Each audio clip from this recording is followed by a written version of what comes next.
الحمد لله رب العالمين، والصلاة والسلام على سيد الأنبياء والمرسلين.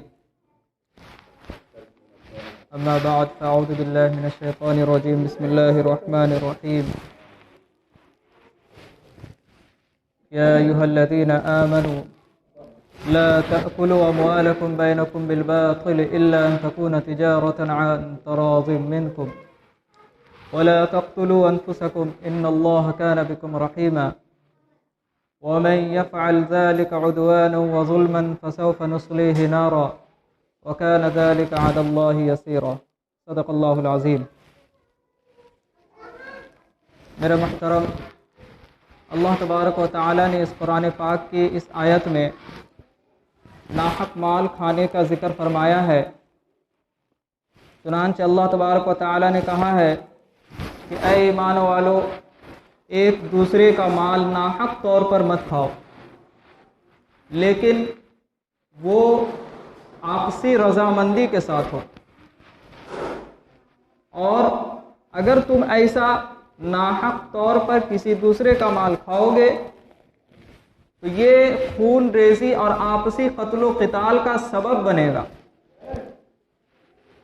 لہذا ناحق طور پر مال نہیں کھانا ہے.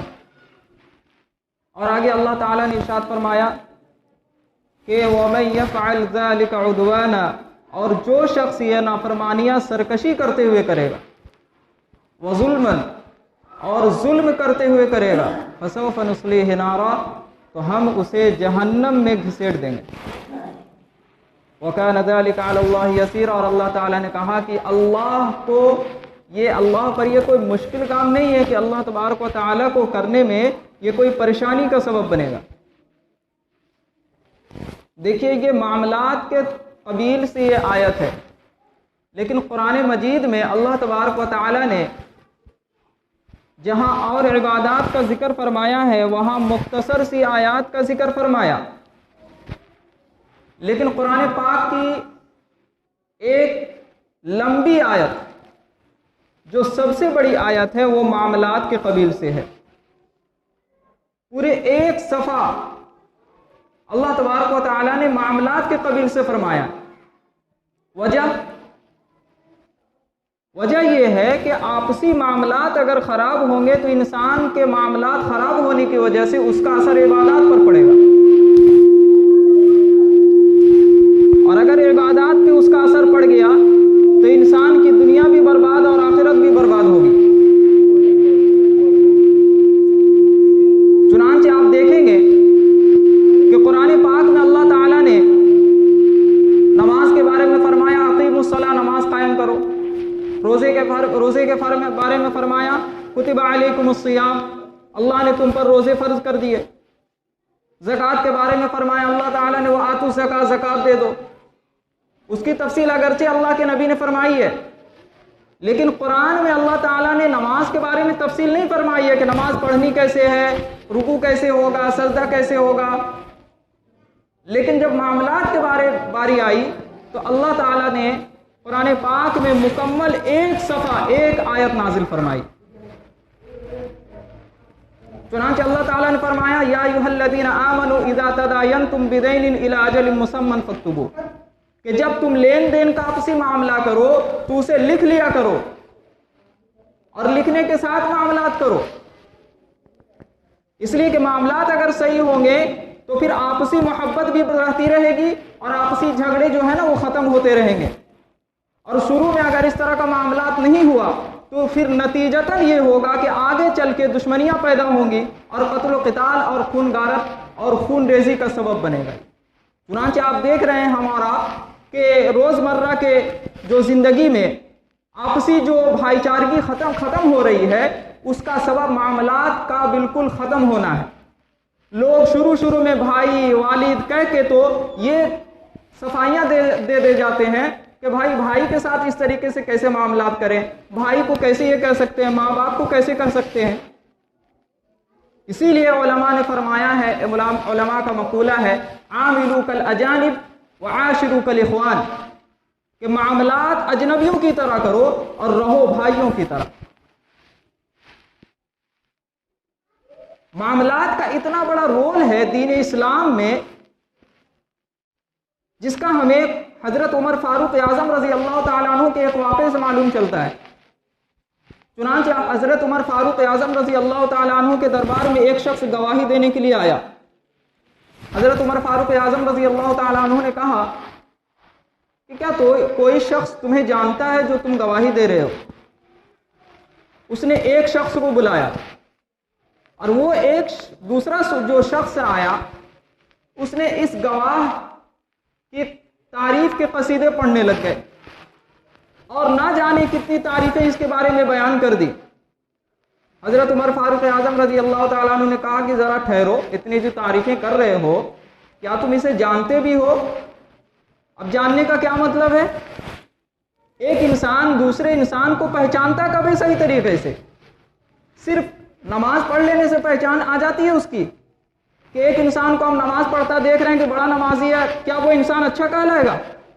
ایک انسان کو دیکھ رہے ہیں ماشاءاللہ مسجد میں جو ہے تلاوتیں جھوم جھوم کر رہا ہے، کیا ہم اس کو اچھا سمجھ لیں؟ ایک انسان بڑا روزے دار ہے، کیا ہم اس کو اچھا سمجھ سکتے ہیں اچھا انسان؟ حضرت عمر فاروق اعظم رضی اللہ تعالیٰ عنہ کے نظریے میں یہ تمام چیزیں ایک عبادت تو ہے، لیکن ایک اچھا انسان کے لیے صرف یہی کافی نہیں ہے۔ چنانچہ حضرت عمر فاروق اعظم رضی اللہ تعالیٰ عنہ نے اس سے پوچھا کہ ایک بات بتاؤ، جو تم اس کی تعریفیں کر رہے ہو کیا تم نے اس کے ساتھ سفر کیا ہے؟ لمبا سفر، چونکہ اس وقت کا جو سفر ہوتا تھا وہ ایک دن کا سفر نہیں ہوتا تھا کہ آج جیسے فلائٹ سے بیٹھے اور 5 گھنٹے میں اتر گئے تو بھائی اتنے میں تو پہچان نہیں ہوتی ہے نا بھائی۔ اس وقت کا جو سفر ہوتا تھا وہ مہینوں کا سفر ہوتا تھا۔ اب مہینوں کا جو سفر ہوتا تھا تو ظاہر سی بات ہے آپس میں لین دین اور رہنے سہنے کا معاملات جو ہوگا تو اس میں انسان کی اچھائی اور برائی کا پتہ لگ جائے گا، انسان کے اخلاق کا کہ انسان اخلاق میں کیسا آئی ہے۔ حضرت عمر فاروق اعظم رضی اللہ تعالیٰ عنہ نے پوچھا کیا تم نے اس کے ساتھ سفر کیا ہے؟ انہوں نے کہا نہیں۔ کہا اچھا چلو، کیا تمہارا یہ پڑوسی ہے؟ تمہارا یہ پڑوسی ہے کہ تم اس کو اچھے طریقے سے جانتے ہو، کیا روز مرہ کی زندگی میں تم اسے دیکھ رہے ہو ہر وقت؟ کہا نہیں، پڑوسی بھی تو نہیں ہے۔ اچھا کبھی تمہارے ساتھ لین دین کا مسئلہ ہوا ہے اس کے ساتھ کبھی تمہارا؟ کہا نہیں، لین دین بھی نہیں ہوا۔ حضرت عمر فاروق اعظم رضی اللہ تعالیٰ عنہ نے خود سے یہ کہا کہ اچھا تو پھر یہ جو تم تعریفیں کر رہے ہو اس وجہ سے کر رہے ہو کہ کہیں مسجد میں تم اسے جھوم جھوم کر تلاوتیں کرنا دیکھ لیے ہوگے کہ یہ شخص بڑا جھوم جھوم کر تلاوت کر رہا ہوگا۔ کہاں بالکل یہی بات ہے کہ میں نے اسے مسجد میں اچھا خاصا تلاوت کرتا دیکھا، بھائی مسجد میں نمازی انسان ہے تو میں نے اچھا سمجھا۔ کہا کہ تم اسے نہیں پہچانتے ہو، یہاں سے نکل جاؤ، یہاں سے نکل جاؤ۔ یہ اچھے انسان ہونے کے لیے صرف یہی علامت نہیں ہے۔ تو پھر اس گواہ کو بولا کہ جو تمہیں صحیح معنی میں جو تمہیں پہچانتا ہو اور جس کا تمہارے ساتھ یہ تمام چیزیں ہو گئی ہو، ان تمام چیزوں میں سے کوئی ایک بھی چیز، اس کو بلا کے لے کے آؤ۔ میرے بھائیو، کہنے کا اصل مقصد کیا ہے کہ معاملات میں اسلام اتنا بڑا اہم رول دیتا ہے کہ اگر کسی کے معاملات گڑبڑ ہے نا تو وہ انسان اچھا انسان نہیں ہے۔ نماز پڑھ لینا، روزے رکھ لینا، زکوٰۃ دے دینا، یہ صرف انسان کے انسانیت کی ثبوت نہیں ہے۔ آج ایک انسان دوسرے انسان سے قرض لے رہا ہوتا ہے اور قرض لیا، اس کے بعد بھول گیا کہ کسی سے ہم قرض بھی لیے ہیں، اس کو لوٹانا بھی ہے، وہ تو پتہ نہیں کسی کھاتے میں زمانے میں لکھا ہوگا۔ اب وہ انسان اگر اپنا قرض بھی مانگنے جاتا ہے نا تو الٹا جواب ملتا ہے کہ تمہارا قرض ہم کھا جائیں گے۔ بھائی الگ مسئلہ ہو گیا یہ۔ اللہ کے نبی صلی اللہ علیہ وسلم نے قرض کے بارے میں اتنی سخت وعید فرمائی ہے، چنانچہ اللہ کے نبی صلی اللہ علیہ وسلم کے پاس ایک جنازہ لایا گیا۔ اللہ کے نبی نے فرمایا کیا اس پر کوئی قرض ہے؟ کہا نہیں یا رسول اللہ، قرض نہیں ہے۔ اللہ کے نبی نے اس کی نماز جنازہ پڑھا دی۔ دوسرا جنازہ لایا گیا، دوسری میت، اللہ کے نبی نے فرمایا کیا اس پر کوئی قرض ہے؟ لوگوں نے کہا قرض تو ہے۔ کہا اچھا چلو قرض ہے تو کیا اس نے مال چھوڑا ہے جس کی وجہ سے یہ اپنا قرض ادا کر سکے، اس کے ورثہ جو ہے اس کا قرض ادا کر سکے؟ کہاں مال بھی چھوڑا ہے اور قرض بھی ہے۔ تو اللہ کے نبی نے پھر اس کی نماز جنازہ پڑھا دی کیونکہ اس کا قرض ادا کیا جا سکتا ہے۔ تیسری جب میت لائی گئی، اللہ کے نبی نے پوچھا کیا اس کے اوپر کوئی قرض ہے؟ اللہ کے نبی سے کہا گیا کہ اس پر بھی قرض ہے، کیا اس نے مال چھوڑا ہے؟ کہا مال بھی نہیں ہے اس کا پاس، قرض لے رکھا ہے لیکن مال نہیں ہے اس کے پاس۔ اللہ کے نبی نے فرمایا کہ تم لوگ اس کی نماز جنازہ پڑھ لو، میں نہیں پڑھاؤں گا۔ آپ سوچ سکتے ہیں، غور کر سکتے ہیں کہ سرور کائنات فخر موجودات امام الانبیاء اس کی نماز جنازہ پڑھانے سے انکار کر رہے ہیں۔ کس شخص کا نماز جنازہ؟ جس نے قرض لے رکھا ہے اور اپنی زندگی میں اس قرض کو اتارا نہیں ہے، اور قرض اتارنے کے لیے اس کے پاس پیسے بھی نہیں ہے۔ امام الانبیاء فخر موجودات اتنے سخت غصے اور ناراض ہو رہے ہیں کہ قرض لیے ہو تو اس کی ذمہ داری تمہارے اوپر تھی، تم نے زندگی میں اتارا کیوں نہیں ہے؟ تم نے اس کی فکر کیوں نہیں کی؟ آج ہم قرض لے لیتے ہیں اور بھول جاتے ہیں، معاملات ہی ختم ہو گئے ہوتے ہیں۔ ہم نے کہیں لکھا ہوا بھی نہیں ہوتا ہے کہ اگر ہم مر جائیں تو ان کو قرض دینا ہے۔ وصیت کے بارے میں اللہ کے نبی کا فرمان ہے کہ کوئی انسان کے 2 دن کی زندگی بغیر وصیت کے نہ گزرے،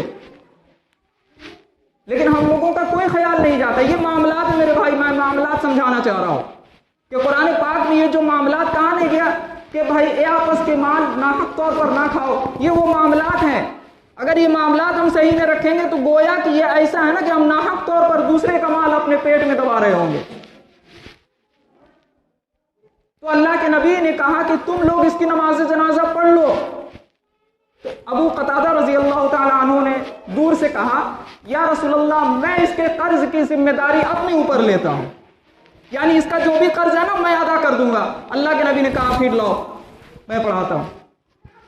اب آپ دیکھ رہے ہیں قرض ہے تو اللہ کے نبی نے نماز جنازہ پڑھانے سے انکار کر دیا اور ان لوگوں کو نماز جنازہ پڑھنے کے لیے کہا۔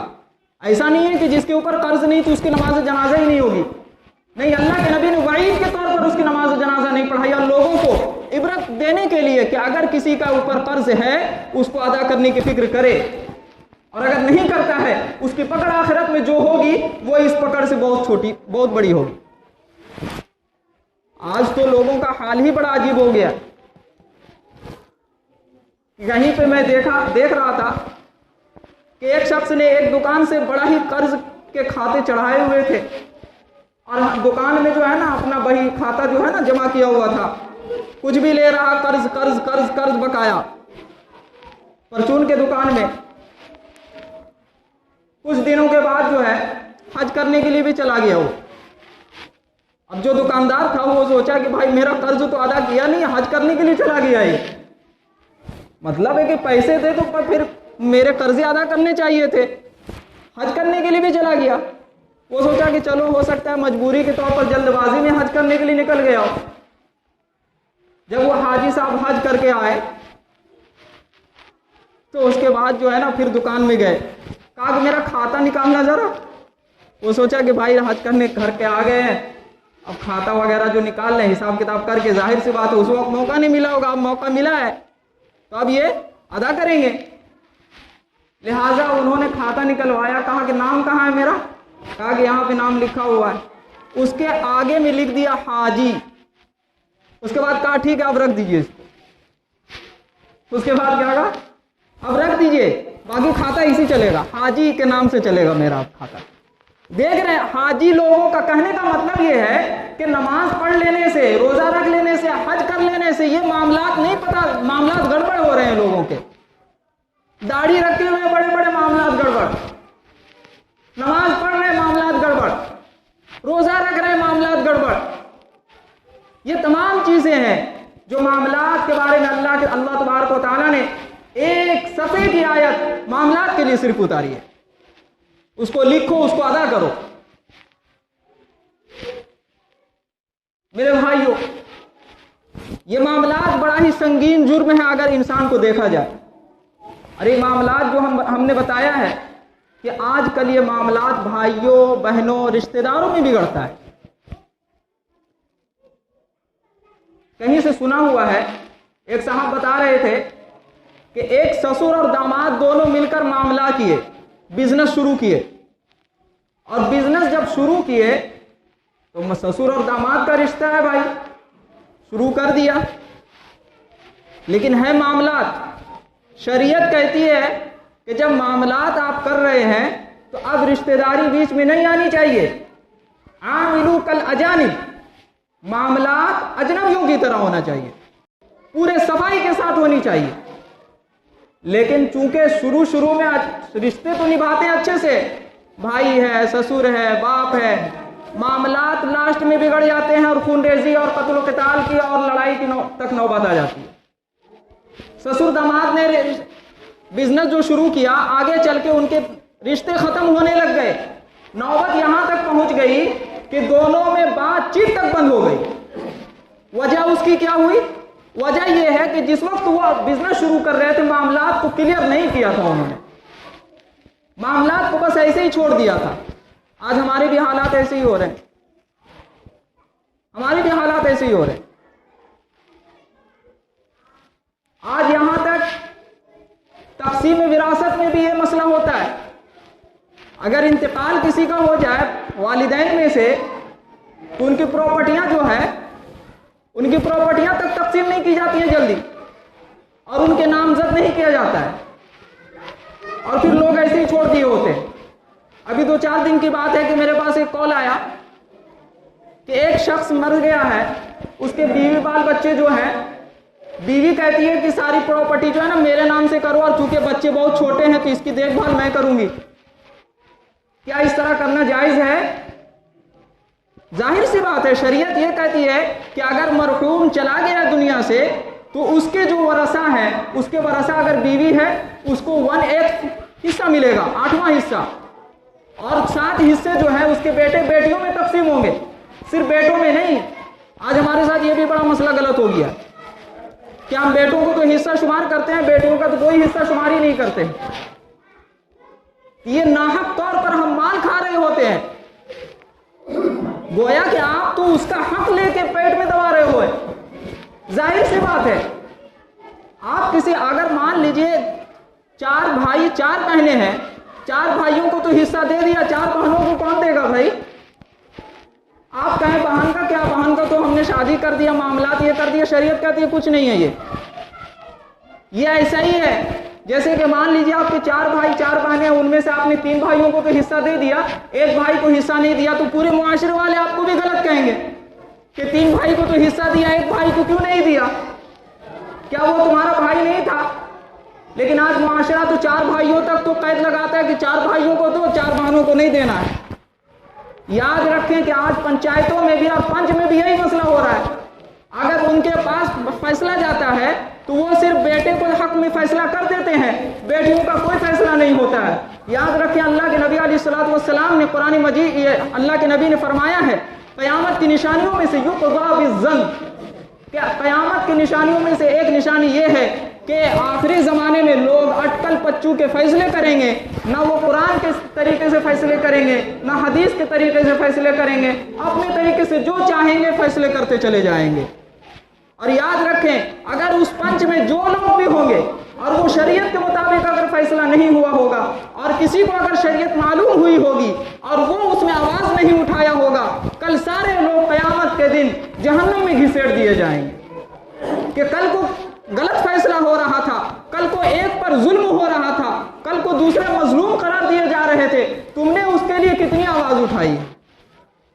اگر ہم نے کچھ بھی نہیں کہا، اگر کہیں وراثت کا مسئلہ اگر پنچ میں آ جاتا ہے کہیں، اور وہاں پہ سارے لوگ صرف لڑکوں کا فیصلہ کر دیتے ہیں اور وہاں لڑکیوں کے بارے میں آواز نہیں اٹھائی جاتی ہے، یاد رکھیں سارے کے سارے پنچ والے گنہگار ہو جائیں گے. پنچ کا کام صرف یہ ہوتا ہے کہ وہ شریعت کے مطابق صحیح بات کو منوائے، نہ کہ غلط طریقے سے غلط فیصلہ کروائے. جس طریقے سے اسلامی حکومت میں یہ ہوتا ہے کہ اسلامی حکومت یہ کہتی ہے کہ جو شریعت اسلامیہ کہتی ہے وہ شریعت اسلامیہ کو صحیح طریقے سے مان کر اور اس پر عمل کروائے، اسی طریقے سے پنچ کا بھی کام ہوتا ہے کہ جو شریعت اسلامیہ کہتی ہے اس صحیح بات کو صحیح طریقے سے منوائے اور غلط طریقے پر نہ منوائے. یہ نہیں کہ جو شریعت اسلامیہ نہیں کہہ رہی ہے اس میں بھی آپسی میں بھائی چارگی کر کے ہم اس بات کو منوا لیں.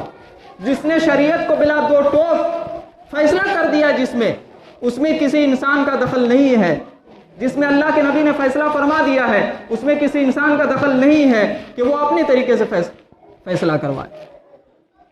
ہم لوگوں کو چاہیے کہ ہم لوگ اگر آخرت کے جہنم میں جانے سے بچنا چاہتے ہیں تو ہم لوگوں کو اپنے معاملات صحیح کرنے ہوں گے، اور اگر ہم نے اپنے معاملات صحیح نہ کیے تو ناحق طور پر اگر ہم نے مال کھایا، اللہ تعالیٰ نے قرآن مجید میں فرمایا فَسَوْفَ نُصْلِيهِ نَارًا، ہم اسے جہنم میں گھسیٹ دیں گے، وَكَانَ ذَلِكَ عَلَى اللَّهِ يَسِيرًا، اور یہ اللہ پر کوئی مشکل کام نہیں ہے کہ میں اسے جہنم میں گھسیٹوں گا، تو اللہ پر بڑا مشکل ہے کہ کیسے گھسیٹے گا اللہ جہنم میں۔